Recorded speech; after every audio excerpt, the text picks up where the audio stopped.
안녕하세요. 책방차차 달콤 엘리입니다. 오늘 소개할 책은 책 읽어주는 아이 책비입니다. 글 김은중, 그림 김호랑으로 파란정원 출판사에서 펴낸 책입니다. 책 읽어주는 아이에 대한 이야기인지라 저한테는 더 손이 갔던 그런 책이었는데요. 이 책을 녹음하면서 저도 모르게 막 이야기에 빠져들어서 녹음한 내용을 들어보니까 뒷부분은 저 혼자 막 신나 있더라고요. 이야기 내용에 몰입이 잘 되는 그런 책이고 또 책의 그림 또한 묘한 매력을 지니고 있다는 장점이 있습니다. 파란정원에서 참 좋은 책들이 많이 나옵니다. 주로 아동도서 위주로 책을 펴내는데 책비의 경우는 어른들이 읽어도 좋을 것 같고 또 제가 여러분들께 책을 소개하는 입장이다 보니 더 감정이입이 된 그런 면도 있었네요. 글쓴이의 소개가 참 독특했어요. 바다를 한 번도 본 적 없지만 알에서 깨어나자마자 바다를 향해 나아가는 거북처럼 책 읽는 게, 글 쓰는 게 마냥 좋아서 즐겁게 공부하며 열심히 글을 쓰고 있습니다. 라고 되어 있네요. 멋진 표현이죠.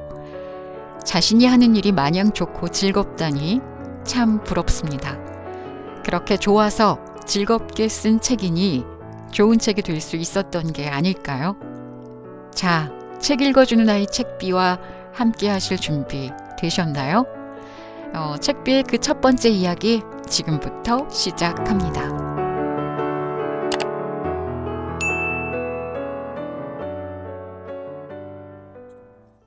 떨어진 꽃잎은 바람에 흩날리고 누구란 말인가. 이량은 타오르는 장작불을 바라보며 그날을 떠올렸다. 지난 겨울 권대감과 함께 앞마당에서 연날리기를 할 때였다. 난데없이 더그레를 입은 나졸들이 들이닥쳤다. 검은 무리에 놀란 이량이 비명을 내지르며 주저앉았다. 하늘을 날던 연은 아래로 곤두박질 쳤다. 어허, 이게 무슨 짓들이냐. 권대감의 목소리가 쩌렁쩌렁 울렸다. 나졸들이 멈칫했다. 어서 역적 놈을 잡지 않고 못들 하느냐. 공작 깃털이 달린 전립에 푸른 구군복을 입은 사내가 칼을 쳐들고 외쳤다. 나졸들이 권대감에게 다가섰다. 어디선가 육모 방망이가 대감의 머리로 날아들었다. 붉은 피가 사방으로 튀었다. 집안에서는 불길이 치솟았다. 우하하하, 전부 삼켜버려라. 소리 높여 웃는 이의 모습이 어지러이 일렁였다. 이량은 그의 얼굴을 끝내 보지 못한 채 정신을 놓고 말았다. 결국 권대감은 역적으로 몰려 제주로 귀향을 가고 식솔들은 뿔뿔이 흩어졌다. 그나마 목숨을 건진 것도 관노로 끌려가지 않은 것도 다행이라 했다. 그러나 생각할수록 분하여 억장이 무너졌다. 우리 집안을 풍비박산낸 원수놈. 이량은 그를 찾아내 복수하고 싶었다. 그러나 사람들은 그가 누구인지 쉬쉬거렸다. 아버님, 이량은 권대감 생각에 가슴이 미어졌다. 그때였다. 새빨간 불티가 이량의 집신 너스레미에 옮겨 붙었다. 아궁이 앞에 앉아 넋을 놓고 있던 이량이 놀라 맨손으로 집신을 내리쳤다. 그 바람에 바닥에 있던 솔가리로 불티가 튀었다. 바싹 마른 솔잎에 불길이 일었다. 때마침 무랑아리를 이고 부엌으로 들어서던 광양댁이 소리를 내질렀다. 아이고, 이게 다 뭐냐. 광양댁은 이량에게 물을 확 쏟아부었다. 이량이 온팍 물벼락을 맞고서야 불길은 사그라졌다. 똥통에 구르는 돼지나 비로 먹은 개도 제 몫을 하건만. 사람이 돼서 어찌 제대로 하는 게 하나도 없누. 남의 집에 얹혀 살면서도 양반이면 다더냐. 광양댁의 지청구가 이량의 귓전에 쟁쟁거렸다. 질퍽한 부엌바닥에 선 채 이량은 주먹을 부르쥐었다. 불에 댄 손바닥이 화끈거렸다. 밖은 햇빛이 한창이건만 찬 기운에 몸이 떨렸다. 일양은 파르르 떨리는 입술을 깨물며 눈을 감았다. 어쩌다 개 돼지만도 못하게 되었단 말인가. 모든 것이 꿈이길, 제발 꿈이길. 그러나 그것은 한낱 부질없는 바람일 뿐이었다. 부엌에 딸린 겹방에서 밭은 기침소리가 났다. 일양의 어머니 여산 부인이었다. 여산 부인은 권대감이 관으로 끌려간 날 이후로 정신을 차리지 못했다. 알 수 없는 불길함이 일양을 덮쳤다. 어머니, 일양이 광양댁을 밀치고 허겁지겁 방으로 들어갔다. 좁은 방은 어스레하고 쾌쾌했다. 누워있던 여산 부인이 숨을 헐떡이며 두 손을 허공으로 뻗었다. 여산 부인은 불길 속에 있는 권대감과 일양의 환영을 보고 있었다. 대감, 대감, 일양아, 불쌍한 우리 아기. 목이 메어 소리가 나오지 않았다. 점점 숨이 막혀왔다. 가물거림 사이로 이번에는 칼든 사내가 보였다. 대감을 모함한 병조참의 홍낙천이었다. 말도 안 된다 이놈아. 대감이 역적이라니. 상감을 능멸하고 욕보이려 했다니. 여산 부인의 가슴에서 화가 치솟았다. 홍낙천은 어깨를 들썩이며 낄낄거렸다. 여산 부인은 홍낙천을 가리가리 찢어버리고 싶었다. 이놈, 네가 감히 대감을 모함하다니. 천벌을 받을 놈. 이내 여산 부인이 한 맺힌 소리를 토해냈다. 그러나 그것이 마지막이었다. 허공에서 부르르 떨리던 여산 부인의 손이 바닥으로 툭 떨어졌다. 어머니, 어머니. 일양이 아무리 불러도 여산 부인은 답이 없었다. 흐드러지게 피었던 매화꽃이 떨어졌다. 떨어진 꽃잎들은 힘없이 바람에 흩날렸다. 일양의 울부짖음이 꽃잎을 타고 하늘로 날아올랐다. 여산 부인의 작은 몸은 거적대기에 쌓여 야산에 묻혔다. 작은 봉분이나마 지을 수 있었던 건 최석해 덕분이었다. 광양댁은 남편이 하는 짓이 못내 마음에 들지 않았다. 먹여주고 재워준 것도 모자라 죽은 자리까지 봐줘요? 오지랖도 넘네 쳇. 광양댁이 두툼한 입술을 비죽댔다. 붉은 빛이 도는 너부대대한 낯바닥과 떡 벌어진 어깨에서 억척스러움이 묻어났다. 권대감의 은혜를 잊으면 안 되지 않겠소. 최석회가 새책장부에 눈길을 둔 채 말했다. 목소리 또한 마르고 수척한 그의 모습처럼 힘이 없었다. 은혜는 무슨. 광양댁이 입을 때렸는데 최석회가 탁소리나게 장부를 덮었다. 입거칠기로 소문이 자자한 광양댁과 더는 말을 섞고 싶지 않아서였다. 최석회는 새책방 뒷문을 열고 나와 살림채가 있는 안마당에 섰다. 전주의 몰락한 양반이 관통방 근처 곤당골에 이만한 살림집과 새책점을 얻어 자리를 잡을 수 있었던 건 순전히 권대감 덕이었다. 5해 전 살기가 막막하여 무작정 식소를 이끌고 한양으로 올라온 터였다. 가진 것이라곤 달랑 양반 족보 뿐이었다. 그때 염치불고하고 찾아간 사람이 바로 권대감이었다. 추레한 몰골로 권대감을 찾아간 날을 최석회는 아직도 잊을 수 없었다. 잘 왔네 그려. 반갑게 맞아주던 권대감의 온화한 미소와 따뜻한 손길을 어찌 잊을 수 있단 말인가. 권대감의 등 뒤에서 그와 닮은 미소를 짓던 일양의 모습 또한 기억에 또렷했다. 그때 일양의 나이 7이었다. 책을 건네받을 때마다 한박 웃던 일양은 참으로 어여뻤다. 불쌍한 것. 최석회는 여산 부인을 묻고 돌아온 뒤로 밥 한 술 뜨지 못하는 일양이 한없이 측은했다. 권대감이 적고를 보면 참도 좋아하겠네. 아무리 어려운 거 모르고 자랐어도 목숨 귀한 줄 왜 모르누. 에이, 쯧쯧쯧. 뒤쫓아 나온 광양댁이 크게 혀를 찼다. 아버님, 일양이 눈을 떴다. 광양댁 말이 틀리지 않았다. 죽고 싶어도 이대로 죽을 수는 없었다. 일양은 몸을 일으켜 머리맡에 놓아둔 물을 마셨다. 낯설고 물서른 제주에서 모진 고초를 겪고 있을 권대감을 생각해서였다. 살아야 한다. 일양은 구석에 있는 함으로 기어갔다.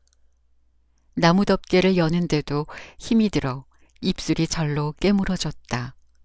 함 안에는 옷가지며 이야기책 몇 권이 들어있었다. 위에 놓인 최척전이 눈에 띄었다. 삼가 죽지 않으면 반드시 즐거운 일이 있으리라. 최척전의 글이 머릿속에 울렸다. 일양이 눈물을 흘리며 읽던 대목이었다. 전쟁의 참혹함도 이겨낸 최척과 오경이 아닌가. 나 또한 삼가 죽지 않고 살아 아버님을 뵈리라. 일양은 책을 한참 어루만지다 내려놓았다. 그러고는 책 아래 놓여있던 보따리를 꺼내 풀었다. 여산 부인이 입던 치마 저고리 위로 눈물이 후드득 떨어졌다. 일양은 눈물을 훔치고 옷가지를 들췄다. 금가락지 하나와 붉은 비단 주머니가 보였다. 그 많던 가산이 가뭇 없이 사라지고 겨우 하나 건진 금가락지였다. 여산 부인이 품에 꼭 지니고 있던 붉은 비단 주머니 안에는 종이에 쌓인 비상가루가 들어있었다. 어머니, 여산 부인이 떨리는 목소리로 비상이라는 것을 일양에게 일러주었을 때와 같이 일양은 아직도 어머니의 속뜻을 알지 못했다. 이것을 입안에 털어넣으면 모든 게 끝이련만. 헛생각에 손이 바르르 떨렸다. 그러나 아직은 아니다. 일양은 붉은 비단 주머니를 꽉 움켜쥐었다. 그때 방문이 벌컥 열렸다. 일양은 얼른 붉은 비단 주머니를 뒤로 숨겼다. 금가락지 아니야? 광양댁은 들었던 밥상을 내려놓고 냉큼 금가락지를 집어들었다. 이 사람아, 권대감의 은혜를 잊으면 안 된다. 그리 일렀거늘 어서 돌려주게. 따라 들어온 최석회가 엄하게 일렀다. 일양이 서둘러 끼어들었다. 아니어요. 감사한 마음에 드리려고 했던 것입니다. 그래도 얘가 염치는 있구려. 이만큼 걷어주면 됐지 뭘 그러우. 천지에 나같이 심성 고운 사람 있으면 나와보라지 흥. 광양댁은 금가락지를 가지고 횡하니 방을 나갔다. 최석혜는 헛기침을 하며 얼굴을 붉혔다. 일양은 밥상을 흘깃거렸다. 살고자 하니 가장 먼저 배고픔이 몰려왔다. 책 읽는 종년이라니. 아는 게 정녕 무언이. 톡 쏘아붙이는 강실의 말에 일양은 괜스레 주눅이 들었다. 아이고 답답해. 그건 개냉이고 이게 진짜라고. 강실이 냉이를 일양의 코 밑에 들이댔다. 냉이 냄새가 알싸하니 풍겼다. 개냉이는 향도 없고 먹을래야 맛도 없단 말이야. 알겠니? 책만 읽고 수만 놓을 줄 알면 뭐한대. 그걸 먹을 수가 있나 입을 수가 있나 쯧쯧쯧. 강실은 딱하다는 듯 혀를 찼다. 일양은 냉이와 개냉이를 들여다보았다. 여전히 구분하기 어려웠다. 겉모습은 같아도 그 속이 다르니 어떤 것은 사람의 양식이 되고 어떤 것은 버려지는구나. 일양은 개냉이가 바로 저와 같다는 생각이 들었다. 향기 없는 사람, 쓸모없는 사람. 일양은 봄바람이 불어오는 남쪽을 바라보았다. 저기 어디쯤 권대감이 있을 터였다. 이래나 저래나 권대감의 소식을 기다렸으나 귀동냥조차 얻어들을 수 없었다. 눈물이 저 혼자 흘러내렸다. 또 궁상 떨고 있니? 궁상 떨면 밥이 생기니 떡이 생기니 눈물일랑 까마귀에게나 던져주고 나물이나 캐. 강실이 일양의 바구니를 탁탁 쳤다. 일양은 아지랑이가 피어오르는 땅을 내려다보았다. 나물들은 여전히 그게 그것으로 보였다. 이래저래 바구니를 채워 집으로 돌아오니 최석회가 일양을 기다리고 있었다. 일양아, 네가 무슨 나무를 캔다고 그러니 집에서 책이나 읽지 않고. 최석회의 말에 강실의 도톰한 입술이 불룩 튀어나왔다. 강실이 일양을 흠씬 노려보았다. 아니어요. 강실이를 따라가려면 멀었으나 저도 일을 거들어야죠. 일양이 강실의 눈치를 살피며 대답했다. 그래도 그런 건 강실에게 맡기고 너는 내 일을 좀 도와주겠느냐? 최석혜가 책 한 권을 내밀었다. 강실은 토라져 부엌으로 가버렸다. 요즘 찾는 이가 많구나. 그런데 하필 필사꾼들이 오지라느니 원. 네가 필사 좀 해주겠느냐? 필사라 하면 글을 베끼어 적는 것이었다. 일양의 글씨는 권대감도 칭찬할 정도였다. 제가 괜히 귀한 종이나 버리지 않을까 저어되지만 힘 닿는 때까지 한번 해보겠습니다. 일양은 심청전을 받아들고 방으로 들어왔다. 벼루에 먹을 갈고 붓을 적셨다. 오랜만에 맡아보는 냄새에 옛 생각이 났다. 처음 여산 부인에게 글씨를 배울 때였다. 일양아, 글씨는 마음의 거울이니라. 본디 몸과 마음이 바르면 글씨도 바른 것이니 글씨를 거울 삼아 자신을 보아라. 일양의 손을 부여잡고 붓글씨를 가르쳐주던 여산 부인이었다. 손에서 전해져 오는 그 따스함과 향내가 몹시 그리웠다. 일양은 여산 부인을 떠올리며 심청전을 펼쳤다. 어머니 세상 버리시고 우리 아버지 앞못 보시는 줄 누가 모르오리까. 밥 한 술만 덜 잡수시고 주시면 눈 어두운 제 아버지 시장을 면해드리겠습니다. 때때로 들어와서 먹고 가라는 사람이 있으면 심청이 이렇게 여쭈었다. 추운 방에 늙으신 아버지가 기다리고 계시는데 저 혼자만 어찌 먹으오리까. 어서 바삐 돌아가서 아버지와 함께 먹겠습니다. 심청이 신봉사를 위하여 밥빌러 다니는 대목에 이르자 일양은 기어이 울음을 터뜨리고 말았다. 봉양하고 싶어도 아버지가 곁에 계시지 않았다. 어디 초상이라도 났느냐? 울기는 왜 울어? 복이 들어오다가도 곡소리에 기겁하고 도망가겠네. 쯧쯧쯧. 문을 벌컥 열어젖힌 광양댁이 혀를 찼다. 일양은 얼른 일어나 마당으로 내려섰다. 셀쭉하게 토라진 강실이 광양댁 치마폭 뒤로 숨었다. 그래, 필사 일을 맡았다지? 우리 강실이가 쓰기만 하면 너보다 잘 쓸 것인데 저 어른이 얘를 아끼느라 그러는구나. 그건 그렇고 너는 심부름 좀 다녀오너라. 광양댁의 입꼬리가 한쪽으로 올라갔다. 가늘게 뜬 눈빛이 싸늘했다. 예, 그런데 어디든 제가 잘 알지 못하는 터라. 광양댁의 뺨이 실룩거렸다. 네가 말 못하는 벙어리더냐, 걸음 못하는 앉은뱅이더냐. 입 뚫리고 발 달렸는데 못 갈 곳이 어디라고. 유기전 거리에 홍루각이니 찾아가 매월이를 찾거라. 광양댁이 강실에게 눈짓을 보냈다. 강실이 작은 보퉁이를 일양에게 떠안겼다. 이게 무언지. 알면 가고 모르면 안 가겠느냐? 무슨 말이 그리 많은지 쯧쯧쯧. 가보면 알 것이야. 광양댁이 치맛단을 말아주고 휑 돌아섰다. 강실은 혀를 쏙 내밀고는 광양댁을 쫓아 종종 걸음을 쳤다.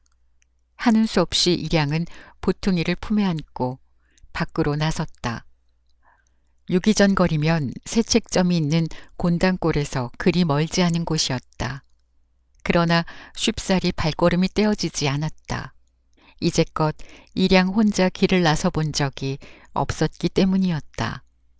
유모나 몸종이 늘 함께였었다. 쓰개치마도 쓰지 않은 맨머리가 휑했다. 일양은 보따리를 품에 꼭 안고 바닥만 보며 수표교 쪽으로 젠걸음을 놓았다. 누군가 자신을 알아보지 않길 바라면서. 어느새 수표교를 지났다. 유기전거리는 사람들로 북적댔다. 일양은 머리가 어질했다. 도통 어디가 홍누각인지 알 수 없었다. 하는 수 없이 지나가던 안악에게 길을 물었다. 여보게, 홍누각이 어디에 있는 줄 아는가? 안악이 일양을 위아래로 훑어보며 혀를 찼다. 일양은 안악의 눈길을 따라 제 행색을 살폈다. 누가 보아도 어느 집 종살이하는 계집종으로 보였다. 젊은 것이 정신이 나갔나? 어디 양반집 아씨 흉내를 내누? 저리 가보거라 쯧쯧쯧.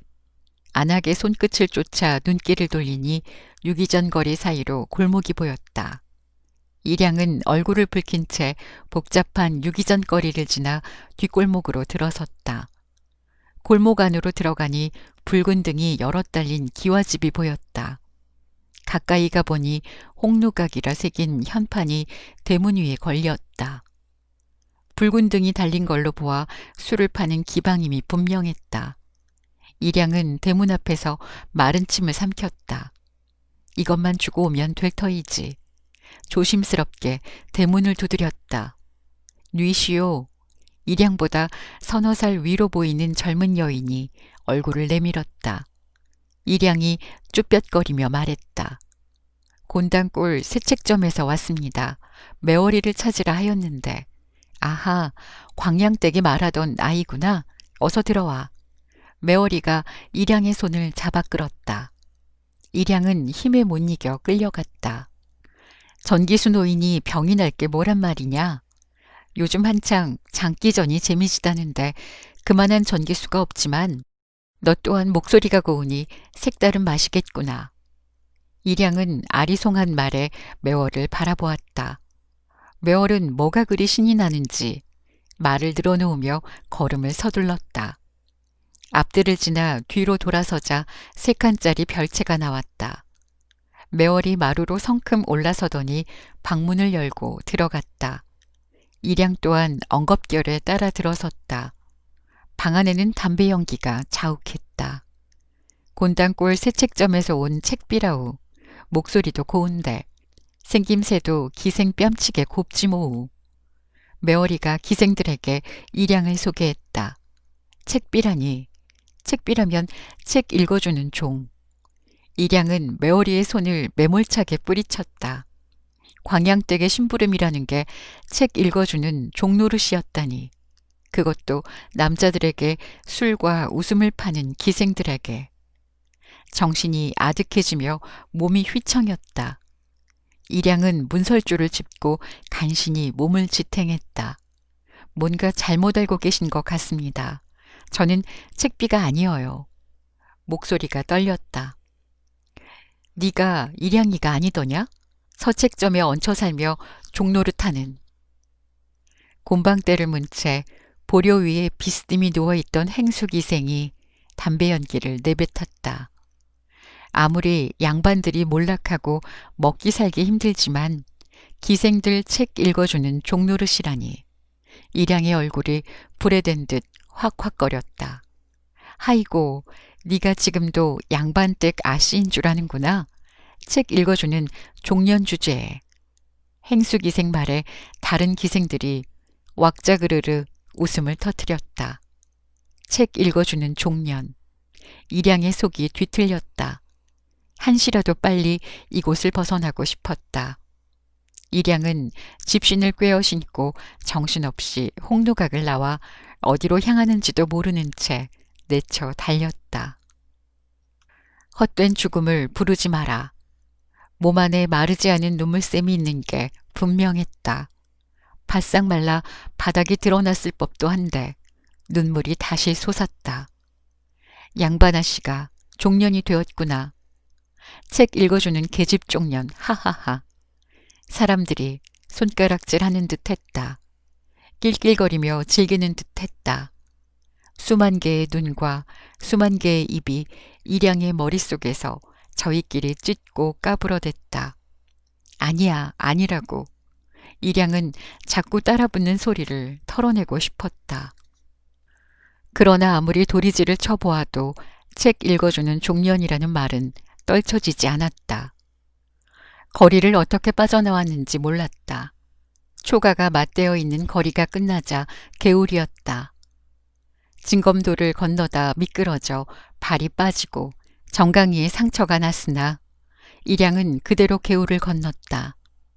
집신에 물이 스미고 치맛자락이 젖어들었다. 어느새 수풀이 우거지고 산세가 깊어졌다. 일양은 마른 나뭇가지에 쓸리고 긁혀도 그저 앞으로만 나아갔다. 해가 뉘엿뉘엿 졌다. 어스름 사이로 산짐승 울음소리가 길게 늘어졌다. 선뜻한 골바람이 불어와 땀에 젖은 등으로 파고들었다. 오소소 소름이 돋았다. 그러나 되돌아가고 싶지 않았다. 되돌아갈 곳이 없었다. 차라리 호랑이에게 물려가 버렸으면. 일양이 홀린 듯 산속으로 걸음을 내딛는 사이 어둠은 짙어지고 어느새 달이 떠올랐다. 푸른 달빛은 숲을 기기괴괴하게 만들었다. 얼마나 걸었을까. 이윽고 깎아지른 듯한 벼랑에 다다랐다.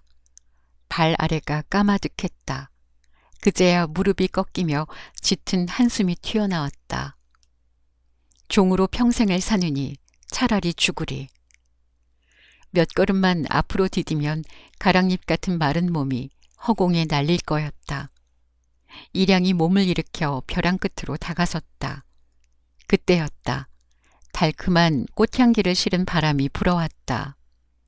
일양이 향기를 쫓아 고개를 돌리자 벼랑 건너편으로 목멱산 정자가 보였다. 난데없이 정자에서 우렁한 사내의 목소리가 들렸다. 도둑 2명을 쓰고 쫓겨나 물에 빠져 죽으려니 용녀가 구출하고, 불에 타서 죽으려니 화덕진군이 살려내고, 배고파 죽으려니 천태산 마고할미가 살려주지만 지금은 그 무엇도 나서질 않는구나. 이것은 숙향전이 아닌가. 일양은 한밤중 남정네의 소리를 듣고도 놀라지 않았다. 귀신에 홀린 듯 무서움도 잃지 않았다. 지금은 호랑이가 나타나도 일양의 마음을 흔들지 못할 거였다. 일양은 슬픔과 비참함으로 단단해져 있었다. 다만 숙향전은 여산 부인이 좋아하던 글이라 마음 한구석이 짜르르 아렸다. 어머니 생각이 간절했다. 여산 부인은 어린 일양을 무릎에 앉히고 책 읽어주기를 즐겼다. 숙향전을 읽어줄 때였다. 사람의 목숨은 하늘에서 낸다지만 살아내는 것은 그 사람 몫이 아니겠느냐. 숙향이 본디 하늘 사람이고 마음이 착하여 복을 받지만 그보다 스스로 살아냈더라면 어떠했을까. 여산 부인의 물음이 멀리서 들리는 듯했다. 비록 여인으로 태어났으나 너는 어미보다 좀 더 넓은 세상을 볼 수 있으면 좋을 텐데. 일양아, 청나라에는 코끼리라는 동물이 산다는구나. 여산 부인이 일양의 머리를 쓰다듬으며 말했다. 코끼리요?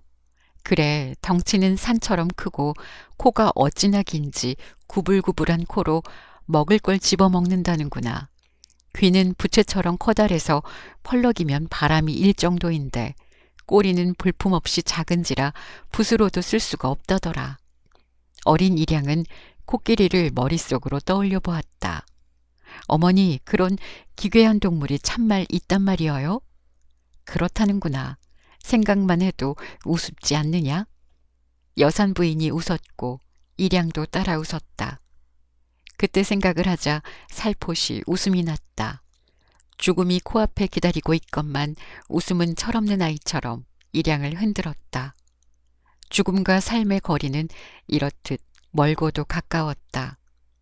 일양은 코끼리를 다시 한번 떠올렸으나 여전히 그 모습이 뚜렷하지 않았다. 거기 뉘신지는 모르나 혹여 코끼리를 본 적이 있으신지요? 일양이 떨리는 목소리로 물었다. 눈은 여전히 벼랑 아래에 두고서였다. 코끼리를 본 적이 있다 할까요? 없다 할까요? 일양의 뒤편에서 소리가 났다. 고개를 돌려보니 삿갓을 쓰고 낡은 장삼을 걸친 나그네가 달빛 아래에 서 있었다.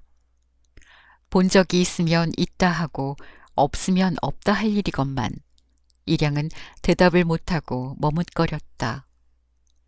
청나라에 가면 코끼리라는 것이 있는데 연암 선생이 쓴 글을 보면 어찌나 잘 써놓았는지 마치 코끼리를 본 것 같으나 진짜 본 것이 아니니 참말이 아니고 안 보았다 하려니 마치 본 듯하니 그 또한 머뭇거려집니다 그려. 연암 선생이 지은 글이라면 청나라를 다녀와서 쓴 열하일기를 두고 하는 말이었다. 나그네가 말을 이었다. 오는 길에 배오개에서 전기수가 들려주는 이야기 또한 코끼리였는데 어찌나 이야기를 잘하던지 마치 눈앞에 코끼리가 있는 듯 하더이다. 허허허. 전기수라는 말에 일양이 흠칫했다. 구름이 몰려와 달빛을 가리었다. 배오개에서 남루한 모습으로 이야기책을 읽는 전기수의 모습에 일양의 모습이 겹쳐졌다. 일양이 주춤주춤 뒷걸음질을 쳤다. 나그네가 다급하게 말을 꺼냈다. 달리 생각해보면 코앞이 죽음인 것을 무어 그리 서두를 게 있소. 염라대왕이 저승에서 우리를 기다리고 있는 거야 누구나 아는 일. 저승에 서둘러 간다 한들 재미난 일이 이승만 하겠소.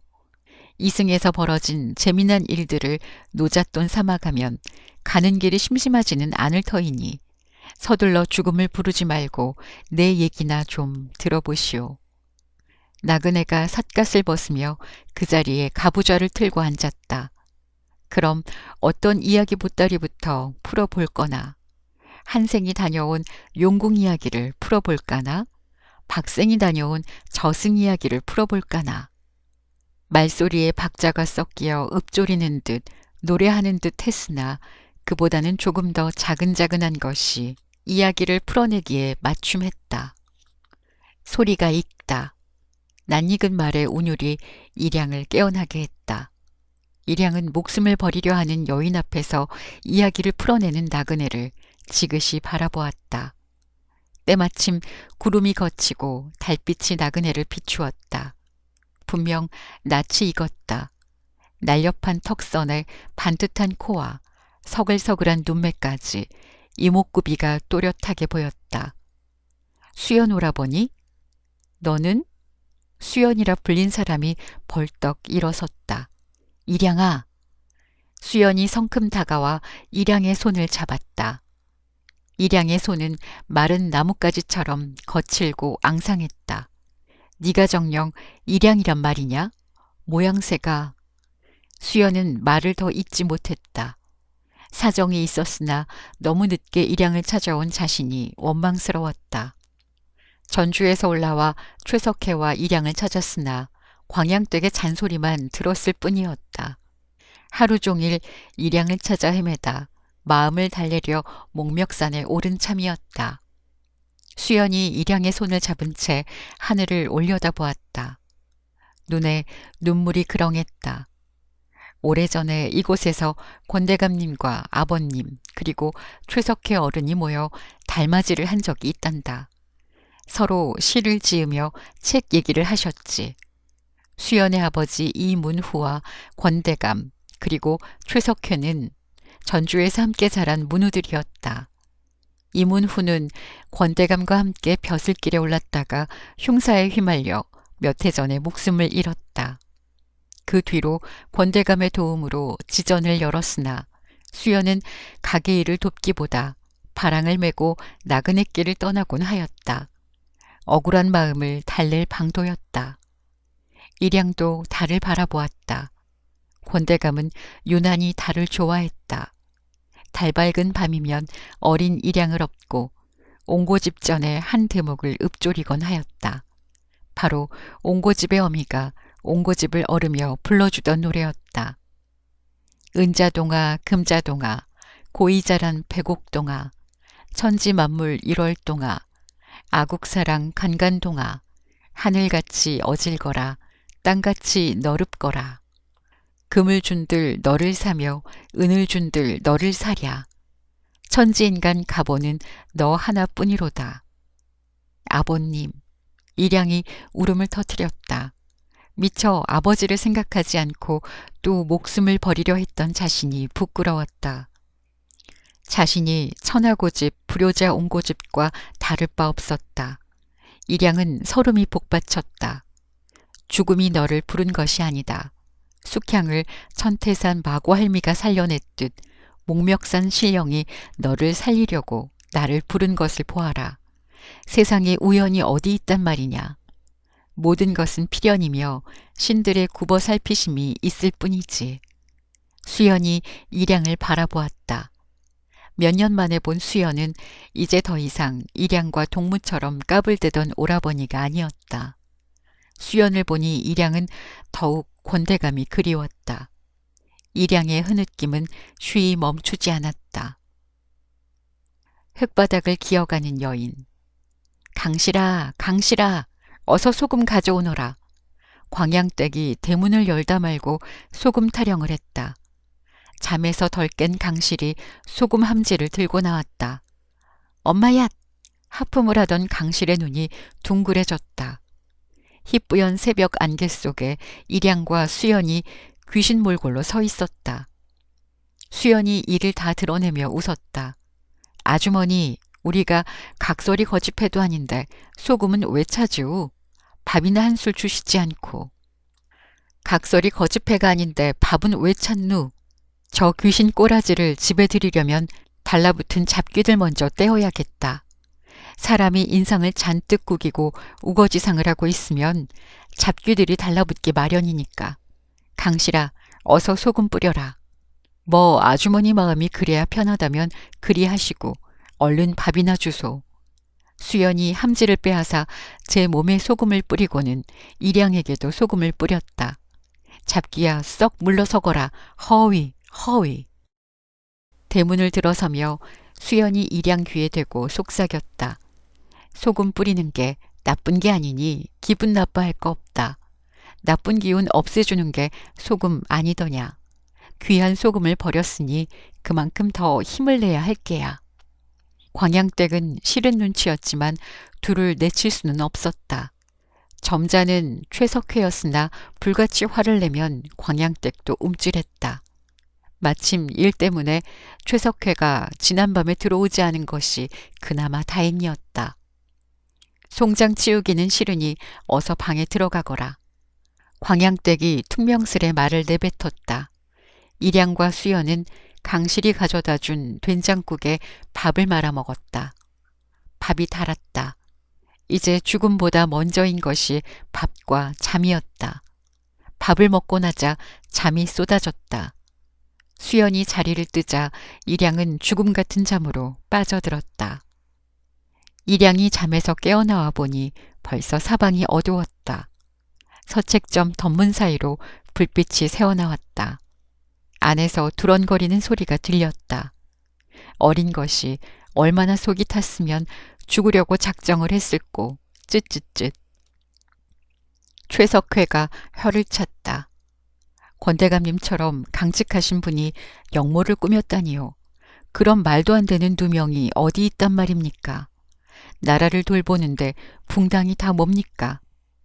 내 편이 아니면 다 내치다니. 제 욕심에 나라를 팔아먹을 놈들 같으니라고. 수연의 목소리에 분함이 가득했다. 최석혜가 걱정스러운 목소리로 수연을 나무랐다. 목소리를 낮추어라.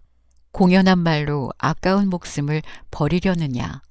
나나 네 식솔이나 권대감 덕에 목숨을 건진 이들이다. 비록 네 아버지는 죽었지만 우리라도 숨이 붙어 있어야 무엇을 해도 할 것이 아니냐. 책을 좋아한 것이 죄라면 최석회 어른이나 저 같은 사람이 어찌 목숨을 부지한단 말입니까? 이건 간악한 무리들의 중상모략일 뿐입니다. 수연의 목소리는 쉽게 가라앉지 않았다. 일양은 벽에 기대어 하늘을 올려다보았다. 별똥별이 긴 꼬리를 들이우며 떨어졌다. 권대감은 책을 유난히 좋아했다. 새로운 책이 나오면 최석회를 통해 무엇이든 사들였다.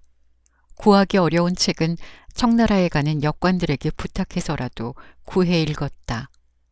그 중에는 나라에서 그 많은 책도 덜어 끼어 있었다. 책은 무엇이고 붕당은 또 무엇이란 말인가. 일양은 아리송하기만 했다. 권대감이 귀양 간 이유가 책 때문이라는 건지 붕당 때문이라는 건지 또렷이 들리지 않았다. 그것이 어디 책 때문만이었겠느냐. 욕심 많은 인간들 때문이지. 시간을 견디다 보면 좋은 날이 올 것이야. 그나저나 일양이 기운을 차려야 할 터인데 걱정이구나. 그렇다고 내가 딱히 무엇을 해줄 수 있는 처지도 아니고. 최석회가 무거운 한숨을 내쉬었다. 제가 생각한 것이 있긴 한데. 수연이 누그러진 목소리로 말을 흐렸다. 오라버니가 내 생각을? 일양이 제 볼을 손으로 감싸 쥐었다. 괜스레 볼이 달아올랐다. 오래전 권대감과 수연의 아버지 사이에서 수연과 일양의 혼사 이야기가 장난처럼 오고 갔었다. 일양은 갑자기 부끄러운 마음이 들었다. 수연이 자신을 위해 생각한 것이 궁금했지만 이내 발걸음을 돌렸다. 날이 밝았을 때에 수연은 보이지 않았다. 일양은 밀어놓았던 심청전을 다시 써내려갔다. 잠시 홍누각 일은 생각의 저편으로 미루어 놓기로 하였다. 지금은 무엇보다 살아내야 하였기에 일양은 심청이 되어 이야기에 몰두하였다. 필사가 끝나기까지 몇 날이 걸렸다. 필사를 다 끝냈을 때였다. 밖에서 헛기침 소리가 들렸다. 최석회였다. 일양이 밖으로 나가자 최석회가 쭈뼛거리며 입을 떼었다. 일양아, 심부름 좀 다녀와야겠구나. 심부름이라는 말에 일양의 등골이 쭈뼛 섰다. 홍누각 기생들의 웃음소리가 다시 생각났다. 그러나 다시 살려고 마음먹은 뒤가 아닌가. 일양은 동동거리는 가슴을 진정시켰다. 연희방 박대감댁 노마님이 책을 빌려오라 하셨다는데 그 집 하인이 일이 있다 보니 네가 가보면 어떨까 하는구나. 최석회가 말을 들어놓았다. 평소와는 다르게 어딘가 부산스러웠다. 일양이 책 보퉁이를 받아들었다. 연희방 박대감댁이라면 일양도 들은 적이 있었다. 마음이 놓였다. 청계천을 따라 쭉 걷다 보면 유기전 거리가 나오고 그 길을 따라 궁을 지나 한참 가다 사람들에게 물으면 누구나 박대감댁을 아느니라. 반나절이면 좋게 다녀올 수 있는 길이니 지금 나가면 쉬엄쉬엄 다녀와도 될 것이야. 강실어미에게는 내 말해 놓을 터이니 일찍 들어오지 않아도 되고 그리고 이것으로 점심욕이나 하여라. 어험. 최석회가 일양 손에 엽전을 쥐어주었다. 그러고는 서둘러 서책점으로 들어갔다. 아무래도 최석회의 거동이 수상쩍었다. 일양은 고개를 갸웃거리며 밖으로 나왔다. 어느덧 봄이 무르익어 있었다. 숨을 한번 크게 들이마시고 걸음을 서둘렀다. 일양이 청계천 수표교를 지나 유기전 행랑이 시작되는 종로거리에 들어섰을 때였다. 낯익은 소리가 들려왔다. 춘삼월 좋은 시절 봄이 왔구나. 깊은 산골짜기 눈이 녹고 얼음도 풀리니 시냇물이 흐르며 봄을 노래한다. 솔솔 부는 봄바람에 버들개지 눈트고 산에 들에 온갖 꽃이 활짝 피니 세상 만물이 때만 난 듯 실실이 늘어진 버들가지 사이로 황금 같은 꾀꼬리가 쌍쌍이 찾아든다. 목소리만 듣고도 수연이란 걸 단박에 알아챌 수 있었다. 메인 것 없는 바람처럼 자유로워 보이는 수연이 일양은 편하고 든든했다. 심청전 대목을 아주 외우고 계세요? 정말 대단하십니다. 그런 너는 어찌 그것이 심청전 대목인 줄을 아느냐. 너 또한 대단하구나. 수연 오라버니는 여러 책을 두루 하시지만 저야 필사를 하느라 익히게 된 게 전부인걸요. 일양은 칭찬하는 소리에 얼굴을 붉혔다. 알기만 하면 무엇 하겠느냐. 꼭꼭 싸매놓은 이야기는 썩기 마련이고 삿된 귀신이 되기도 하는 걸. 수연은 알 듯 모를 듯한 말을 하고서 입을 다물었다. 유기전거리는 사람들로 넘쳐났다. 수연과 나란히 걷고 있는 일양의 가슴이 괜스레 설레었다. 그렇게 막 수표교를 넘어서는데 아이들이 우르르 몰려가며 수선을 떨었다. 일양과 수연도 아이들을 쫓아가 보았다. 사람들이 누군가를 애둘러 싸고 있었다. 발돋움하여 보니 흙바닥에 웬 여인이 기어가고 있었다. 흡! 여인의 모습을 본 일양의 가슴에서 무언가 쑥 빠져나갔다. 여인의 몸은 휘어지고 다리는 꼬여 있었다. 여인은 다리 대신 손을 집신에 넣어 바닥을 짚으며 몸을 끌어당겼다. 제 몫을 못하는 발은 흙바닥에 질질 끌렸다. 생전 처음 보는 희괴한 몰골이었다. 사람의 모습이 어찌 저럴 수 있단 말인가. 얼굴이 저절로 찌푸려졌다. 왜, 너도 저 여인이 흉하다 생각하는 것이냐? 수연이 일양에게 물었다. 일양은 대답할 수 없었다. 저 여인은 저런 몸으로도 고된 일을 마다치 않는다는구나. 바느질하여 곡식을 벌어 밥을 지어 늙은 어미를 봉양한단다. 일양은 다시 그 여인을 바라보았다. 여인은 집신 꽹 손을 땅에 짚으며 앞으로 나아갔다. 등에 얹혀진 작은 보퉁이가 눈에 띄었다. 수연이 낮은 목소리로 물었다. 저 보퉁이에 여인의 생명이 들었느니라. 저리 살고자 애쓰는 모습을 누가 감히 흉하다 하겠느냐. 삶이란 과연 무엇이란 말인가. 일양은 흙바닥을 기어가는 여인을 바라보고 또 바라보았다. 차마 눈길을 거둘 수 없었다. 그저 편하고 안락하게 세상 무서운 줄 모르고 살아온 일양의 성장 드라마, 그 첫 번째 이야기 오늘 함께 했는데요. 재밌게 들으셨습니까? 슬픔도 괴로움도 그동안 겪어보지 못했기에 일양이 느끼는 버거움이 더욱 컸을 거예요. 우리도 처음 느껴보는 좌절, 실패에 더 크게 무너져 내리게 되잖아요. 천천히 하지만 스스로의 힘으로 한 발 한 발 나아가는, 그렇게 성장해 나가는 일양이를 응원하면서 다음 이야기도 기대해 주시기 바랍니다. 함께 해주셔서 감사합니다. 지금까지 책방차차 달콤 엘리였습니다.